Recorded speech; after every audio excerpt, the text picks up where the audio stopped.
皆様のニーナです。今日の動画は睡眠美容についてお話ししていきます。寝るって当たり前にすることじゃないですか。なので今まで美容のために突き詰めるなんてことをやってこなかったんですけど、最近キラキラしてる人ってどんな人のことを言うんだろうって気になって調べちゃったんですよ。そこでたどり着いたのが、健康的に見える人らしいんですよ。確かに芸能人で言うと綾瀬はるかさん、ガッキー、石原さとみさん、世間が認める魅力的な人ってすっごい健康的に見えるなっていう風に思いまして、一番手っ取り早くお金をかけずに健康的な見た目とやらを手に入れる方法って何なんだってなった時に、睡眠の質を今よりも上げる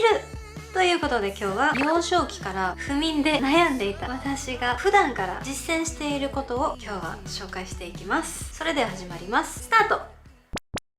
今日の動画では本当にちゃんとやって成功すれば肌ツヤが良くなったりとか、髪の毛もツヤっぽくなったりとか、痩せやすくなったりとか、心の余裕を保ちやすくなったりとか、いろんなメリットがあると思うので、もうぜひぜひね試してみてほしいなと思います。それではまず1つ目、シャッフル睡眠法。これねちょっと面白いんですけど、ゲームみたいなものなんですよ。これをやることによって脳に思考をさせなくさせる強制シャットダウン的な睡眠法なんですよ。どんな方におすすめしたいかっていうと、寝る前にあれこれ考えちゃう人、不安になっちゃう人におすすめです。だいたい寝れない理由ってこれに当てはまる人が多いんじゃないのかなと思います。やり方はというと何パターンかあって、ステップ1、何か単語を思い浮かべる。例えば服、その単語の一文字目から連想される単語を思いつくだけ思い浮かべる。例えば風呂、フグ、富士山、風船、吹き矢、双子。思いつかなくなったら2文字目から連想される単語を思いつくだけまた思い浮かべる。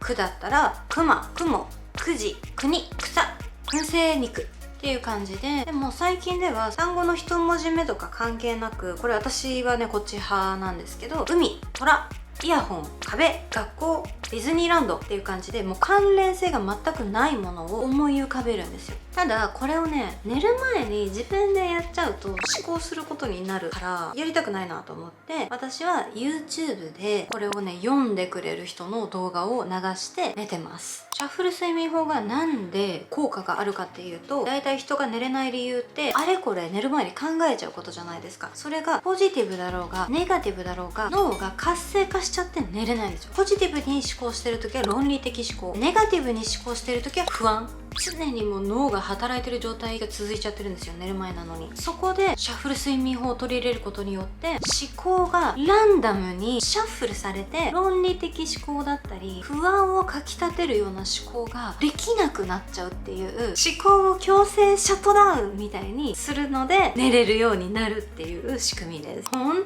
当にねこれは人生で最速で寝れた方法だったので、友達みんなにね勧めてるんですけど、私もそうなんですけど、やっぱ最初聞かなかったんですよ。一回やってみて聞かなかったらやめちゃう人とかも多いと思うんですけど、一旦信じてやってみてほしい。寝れない悩みが確実に解決した方法だったんですよね、私の場合は。なのでぜひちょっとやってみてほしいなと思います。 YouTube で流すと自分が寝た頃には動画が止まっててほしいわけですよ。睡眠の動画系ってやっぱ長尺のものが多くて2時間とか3時間のものがあるんですよ。それだとスマホに負担がかかるので、やってほしい設定としてはタイマーかけます。これ知らない人多いんですけど、こんな感じでタイマーって曲を選べるじゃないですか。一番下に再生停止っていうのがあって、これを押すと20分に設定すると20分後に今再生している動画が停止してくれるんですよ。停止するだけだとスマホが画面オフにならないので、バッテリーに行って低電力モードをオンにする、この2セットを設定しておくことによって時間通りにスマホが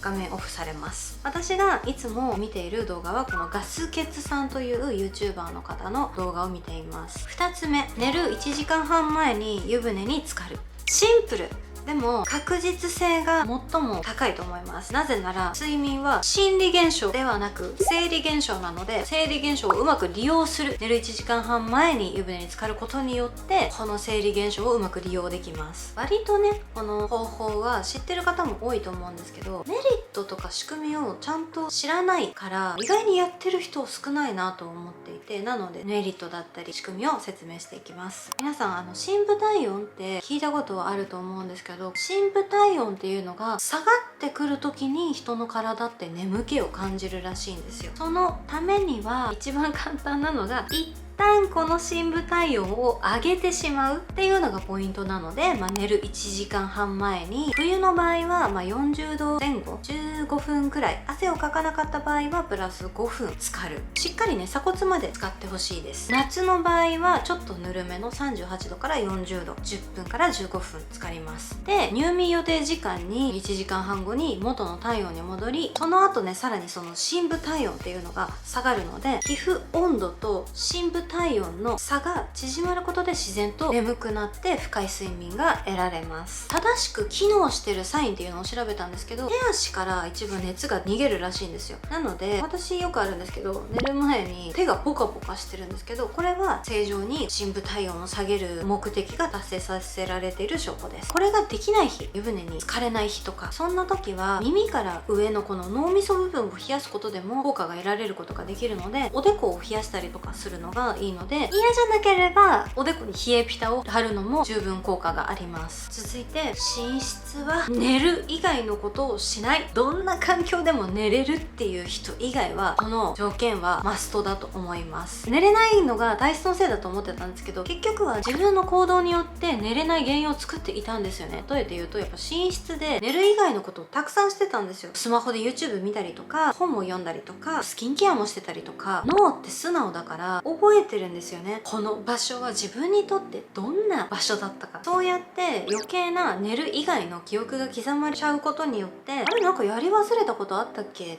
て一番いらない情報を脳が探しちゃう。なので寝室は寝る場所、休まる場所として脳と体に刻み込む。寝室が分かれていない物件の場合、せめてベッドの上で寝る以外のことをしない。何度も繰り返しちゃうんですけど、よし寝るぞって言って寝れるわけじゃない。もう心理現象じゃなくて生理現象だから、体と脳みそに記憶として刻み込ませて覚えさせる。ここは自分にとって体を休ませる場所でしかないって。続いて、眠くなるまでベッドに行かない。これね私もやりがちだったんですけど、次の日朝早い時とか焦って眠くもないのにベッドに横になろうってやっちゃってたんですよ。でも絶対寝れないんですよね。それを改善するために私がやっていたこととしては、その日やり残したこと、例えばスマホで次の日行く場所の交通手段とかそういうの見たりするのもベッドでやらない。今日やるべきことはもう全てリビングに置いてく。寝室に入った瞬間も何もしない。やりきった後にしっかりと眠くなってからベッドに横たわる。もう一加え、そのためにね、寝る前に私はやっていた習慣があって、達成感を得るっていうことをやっていたんですね。なので、次の項目は達成感を得る。何でもいいんですよ。生きてたらみんな何か必ず寝る前にやっていることがあるじゃないですか。歯を磨くとか、メイク落とすとか、スキンケアするとか、生きてるだけで何気なくいろいろこなしてるじゃないですか。自分がやりこなしている達成感をしっかり感じてあげて、寝る頃に私は自分がやっていた習慣を褒めてあげるようにしてます。ある日気づいたんですよ。あれ、私偉いなって。疲れてても歯磨けたじゃんとか、達成感を得るからの自分を褒めてあげるっていうね、このワンセットで寝る前にやっぱすごく幸せに感じて、カーって気絶するわけです。だんだんね、その歯磨きとかメイクを落とすってハードルが自分の中で低くなってきたら、次はちょっと1個ハードルを上げて、最近では私は日記を書いているんですね。それを今は達成感を感じるきっかけとしてます。続いての項目は、夜は家を暗くする。人間も動物だから。眠くなる仕組みって、普通だったら日中太陽を浴びて分泌されたセロトニンが夕方以降睡眠ホルモンのメラトニンに変化するんですね。でも夜の時間帯の照明の明るさが明るいと、その睡眠ホルモンが減っちゃうんだって。日本の一般的なお家の照明ってすごい明るいらしいんですよ。なのでもう意識的に家全体の照明を落とすっていう工夫をする必要があって、なので私は寝る前の2時間から3時間前にはメインの照明を全部消して間接照明のみで過ごすようにしてます。これやる日とやらない日じゃ全然自分の眠気の来方が違うので、家の照明は全体的に暗くしてください。おまけの情報として、スマホのナイトシフトライトってあるじゃないですか。ブルーライトをカットする iPhone とかについてる機能なんですけど、ブルーライトをカットすることによってスマートフォンの画面からの光が日中の自然光に近くなっちゃうらしいんですよ。そのためその光を受けて脳が昼間だって勘違い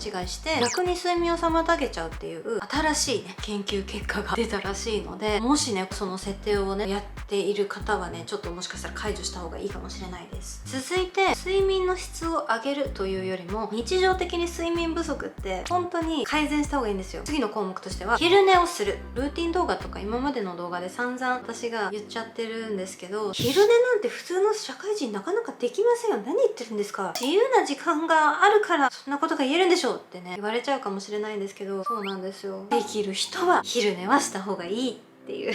なんでこんなね昼寝をしているかというと、昼寝には夜寝る時の3倍もの効果があるって言われてるんですよ。仕組みとしては成長ホルモンがたくさん分泌されるので、ダメージを受けたね肌の修復をサポートしてくれるっていう、本当に昼寝の効果って私自身もすごい大きいなと実感していて、昼寝をできている時期は透明感が全然違うし、肌の張り感全然違う。はい、いかがだったでしょうか。今日は睡眠美容についてのお話、そして睡眠の質を上げる方法の紹介でした。オープニングでも話してた綾瀬はるかさんとかガッキーはめちゃくちゃ寝るらしいんですよ。だから納得ですよね。本当にキラキラしてる人って見た目だけじゃなくて心に余裕がある雰囲気を放ってるというか、私は子供の頃から眠りが浅いしお昼寝もできない子供で、いつまでも寝つけなかったのでね、なんか顔が疲れてる、目がなんかパシャパシャして開かないみたいな、すごいコンプレックスだったんですよ。30歳超えて自分に合った睡眠の質を上げる方法みたいなのをいくつか模索してたんだけど、なかなかいいものに出会えなくて、そんな中である日キラキラしてる人ってどんな人なんだろうっていうのを検索して、やっぱり健康的に見える人、そして健康的に見える人イコールしっかりとした睡眠が取れてる人だな。自分自身もよく寝れてる時期は透明感が上がったりとかいい方向に改善していると思うので、よかったら皆さんもね今日紹介した睡眠方法を取り入れてみて、自分に合ったものを探してみてほしいなと思います。この動画がちょっとでも楽しかったな、参考になったなと思っていただけたら、よかったらチャンネル登録高評価ボタンを押していただけると今後の動画投稿の励みになります。それではまた次回の動画でお会いしましょう。またね。よくゆっくり寝てください。おやすみなさい。